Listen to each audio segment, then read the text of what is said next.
What if the people closest to you are quietly celebrating every time you fail? Not strangers, not enemies. The people who sit across from you at dinner. The ones who text you happy birthday. The ones who call themselves your friends.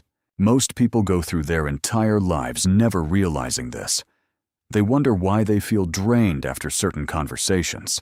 They wonder why sharing good news with certain people leaves them feeling hollow instead of celebrated. They sense something is wrong, but they can't name it. And because they can't name it, they do nothing. The disturbing truth is this: some of the most damaging forces in your life are not wearing masks. They are wearing smiles. Friedrich Nietzsche understood this with a clarity that made people uncomfortable. He wrote that the most dangerous enemies are those who appear as friends, because against a visible enemy, you can defend yourself. But against a hidden one, you leave yourself completely unguarded. Carl Jung called this the shadow dynamic. The parts of human nature that people refuse to face in themselves, they project outward. And sometimes, that projection becomes resentment, quiet, disguised, and aimed directly at you. What you are about to learn in this video will change how you see your social world forever. Not with paranoia, but with clarity. We are going to uncover 9 specific behaviors of fake friends who secretly want you to fail, the psychological patterns behind each one, why most people completely miss them, and exactly how to respond when you recognize them in your own life. Pay close attention, because chances are you have already experienced at least one of these. You just didn't have the language for it yet. There is a person in your life who becomes unusually warm and present the moment something goes wrong for you. When you lose a job, they call immediately. When your relationship falls apart, they are suddenly available every evening.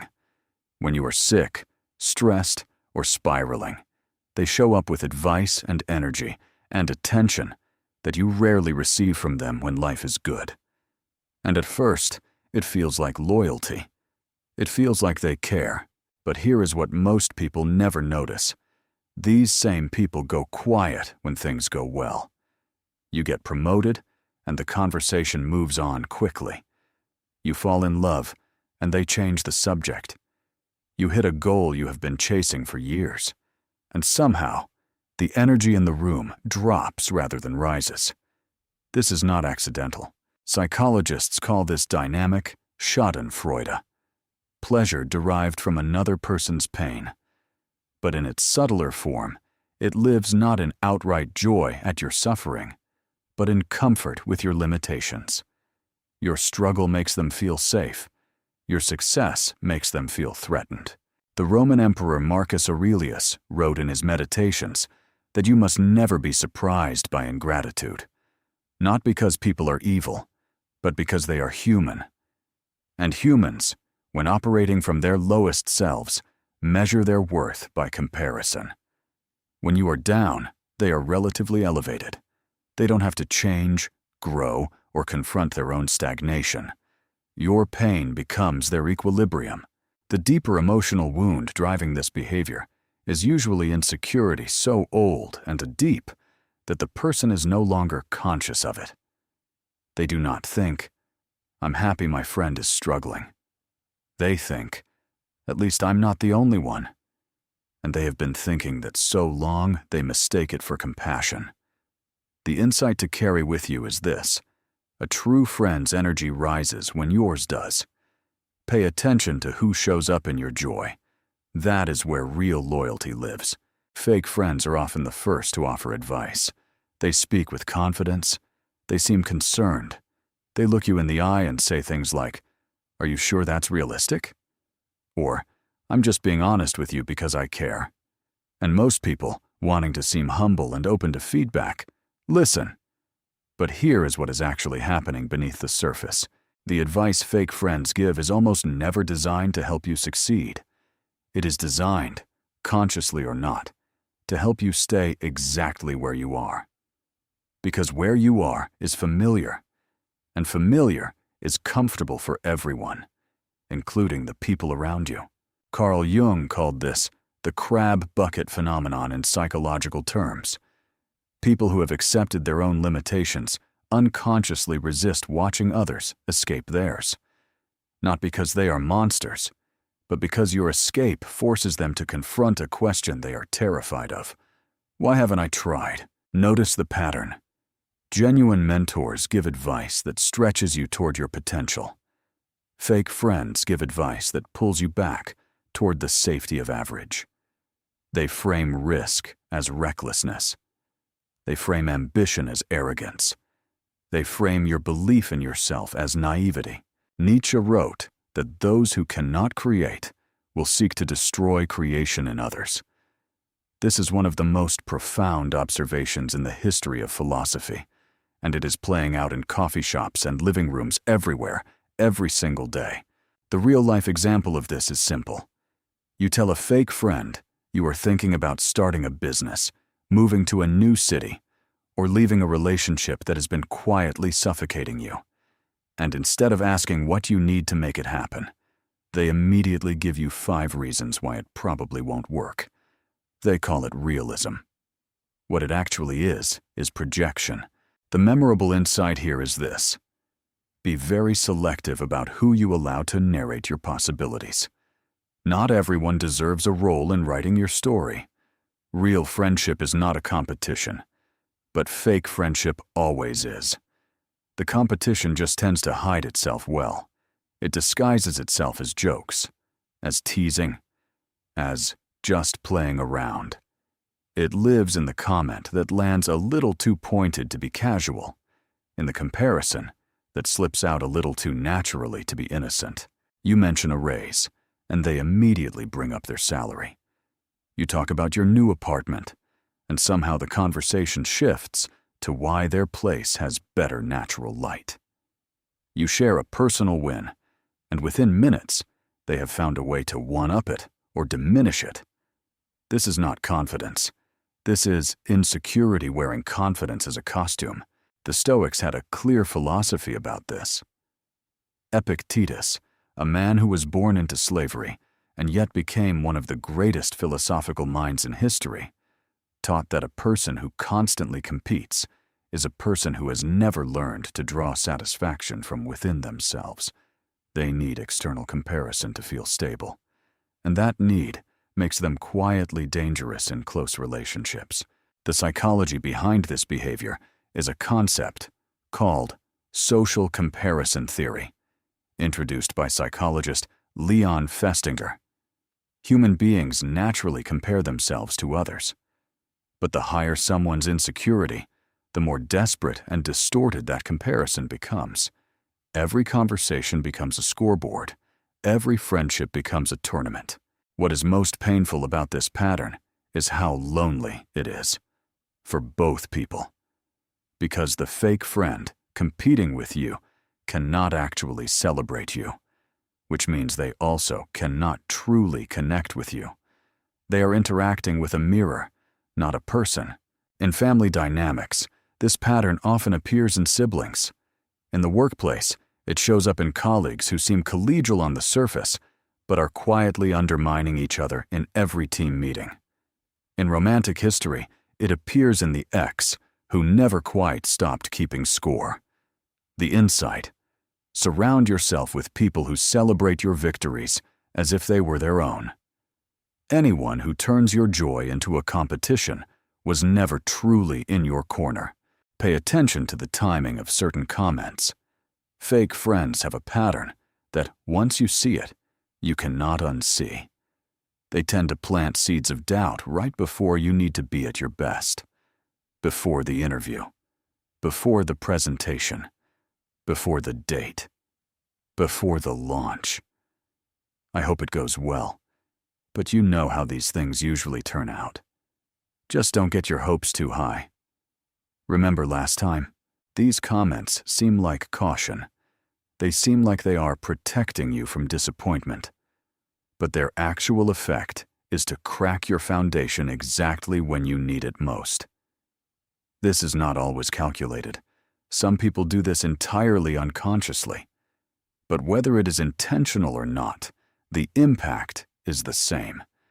You walk into your most important moments already carrying doubt that was handed to you by someone you trusted. Marcus Aurelius wrote that other people's opinions of you are not your concern. But he also understood something deeper, that the people we love have the unique ability to reach past our rational defenses and plant things directly in our nervous systems. And fake friends exploit this proximity, knowingly or not. The psychological mechanism at work here is called undermining self-efficacy. Psychologist Albert Bandura spent decades demonstrating that belief in our own ability is one of the most powerful predictors of performance. Fake friends, sensing your potential, intuitively chip away at that belief because your success forces them to confront their own inaction. In the workplace, this might look like a colleague mentioning your previous failure to a manager right before your big pitch. In friendships, it looks like the friend who reminds you of your heartbreak right before you go on a first date.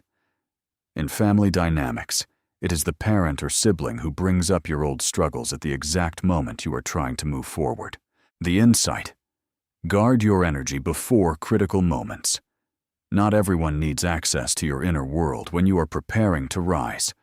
Fake friends have a rhythm, and once you learn it, you will feel it before you can even explain it.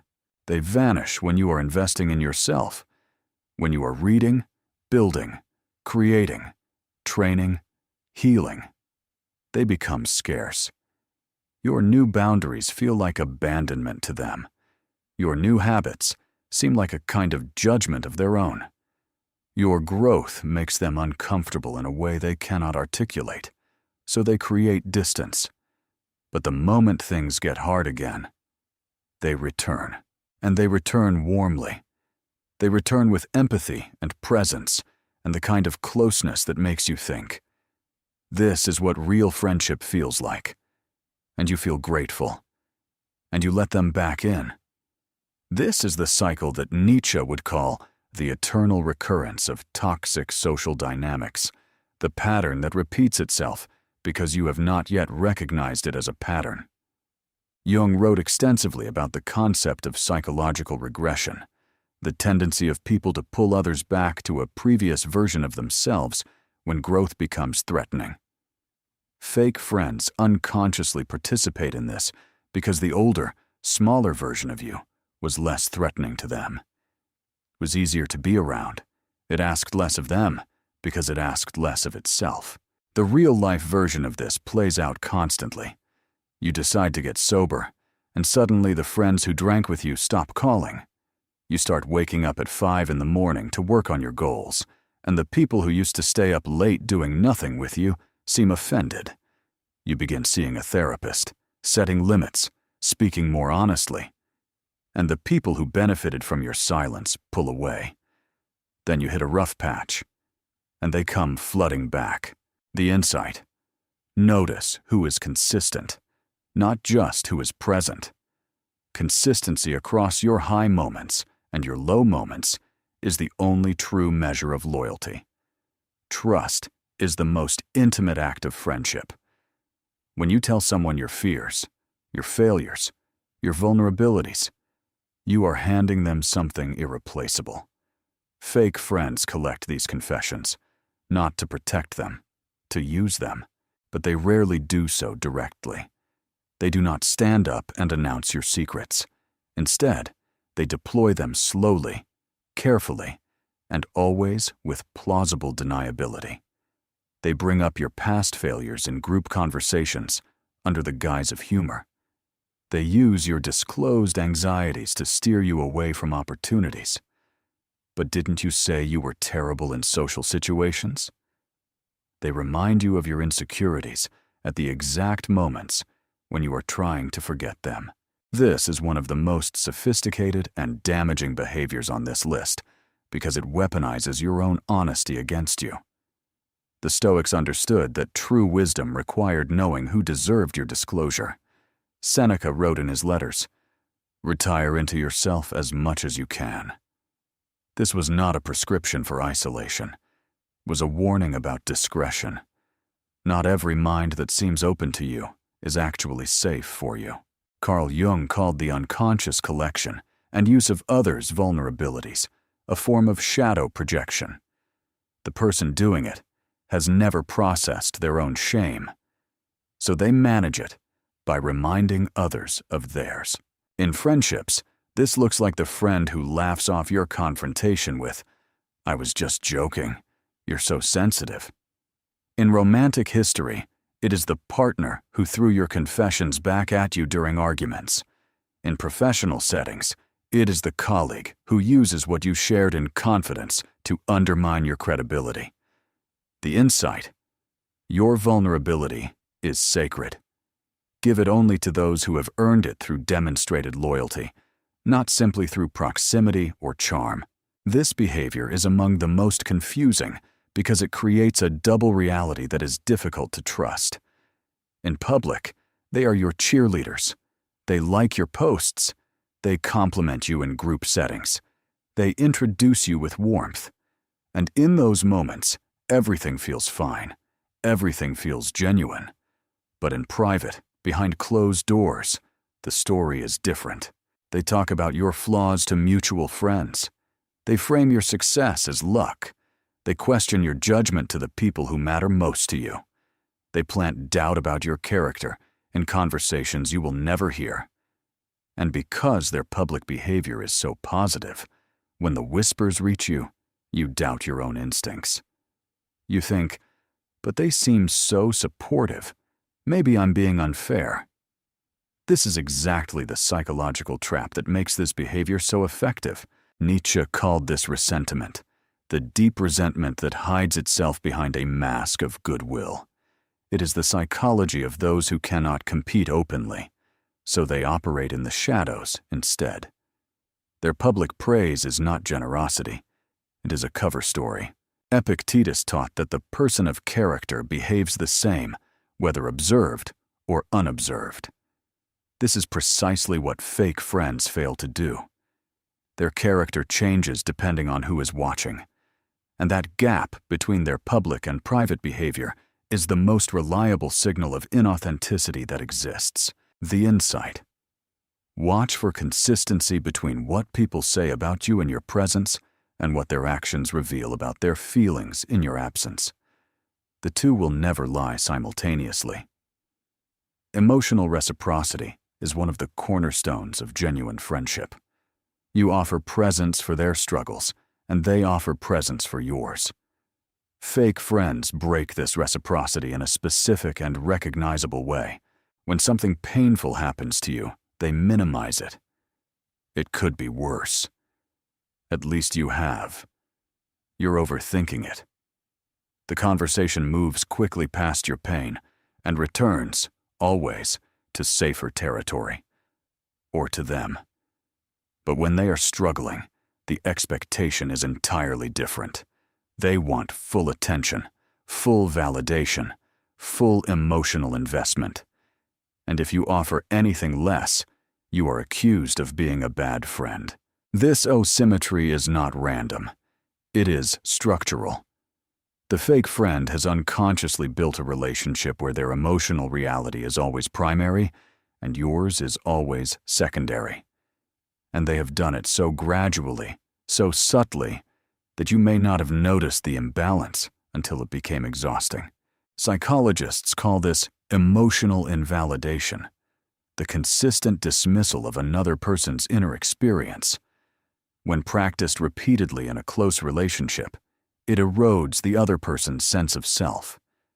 You begin to question whether your feelings are real. You begin to feel guilty for having needs. You shrink. This is not an accident. It is the dynamic that keeps you manageable. The Stoics would say, "A person who cannot sit with your pain is a person who has never truly sat with their own."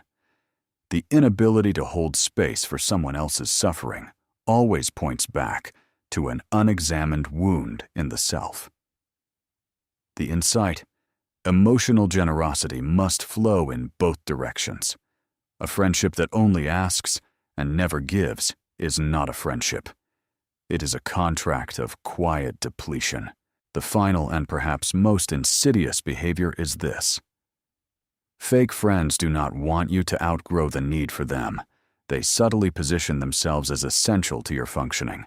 They become the person who knows all your secrets, so leaving feels dangerous. They become the person you call in crisis, so cutting them off feels like cutting off a lifeline. They make themselves central to your emotional world, and then they use that centrality to control you. Real friendship expands you. It makes you more capable, more confident, more independent. Fake friendship contracts you. It makes you more reliant, more uncertain, more afraid of standing alone. Nietzsche's concept of the Übermensch, the person who transcends the herd and creates their own values, was in part a response to exactly this dynamic. He understood that most people never reach their potential, not because they lack talent or intelligence, but because they are surrounded by relationships that quietly punish their attempts to rise. Jung spoke of individuation, the lifelong process of becoming fully yourself.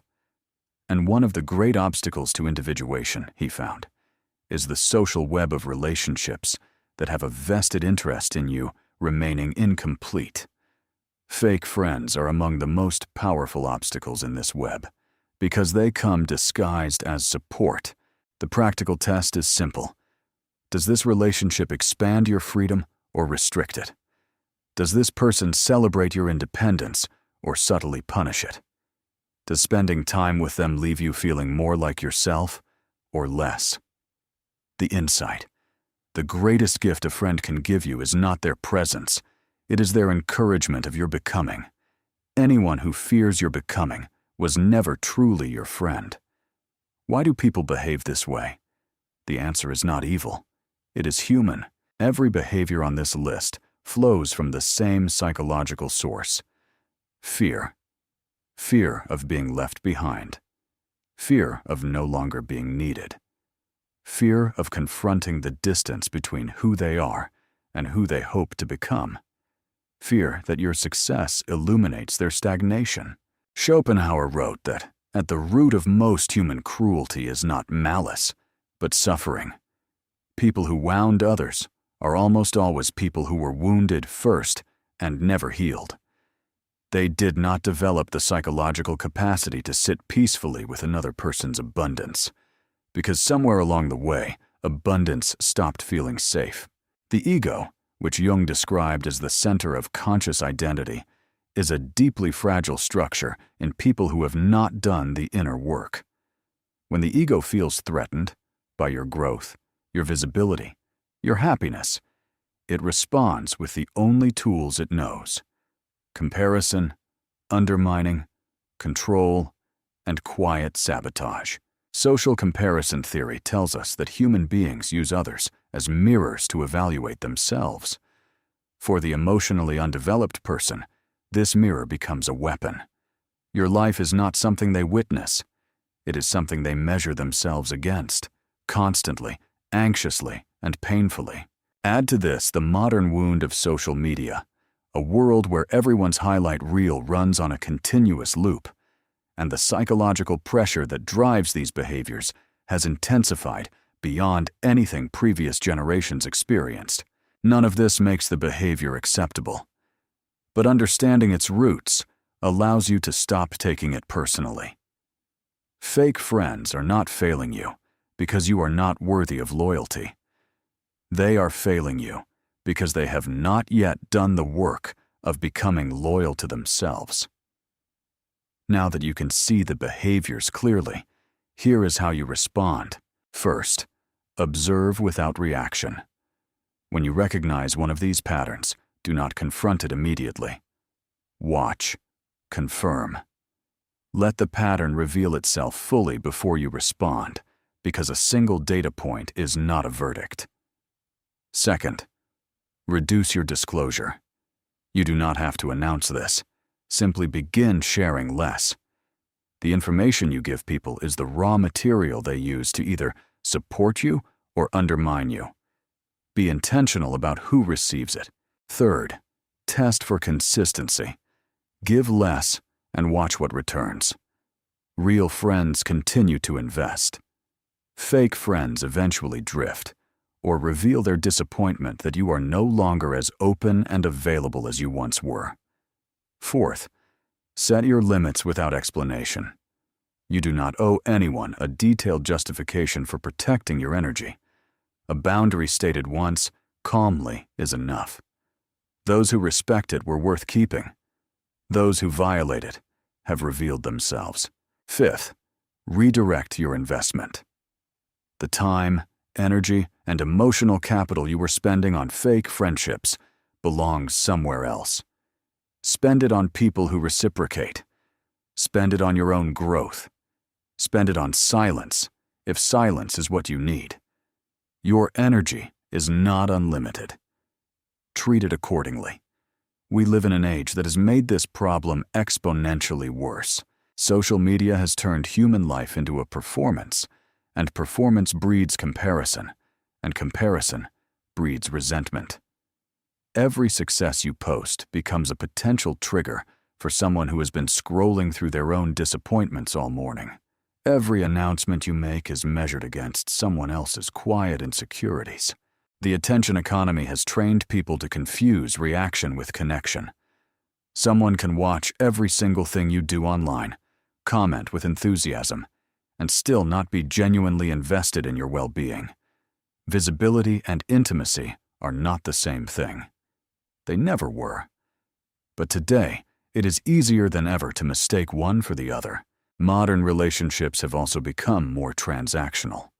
Loneliness is at epidemic levels.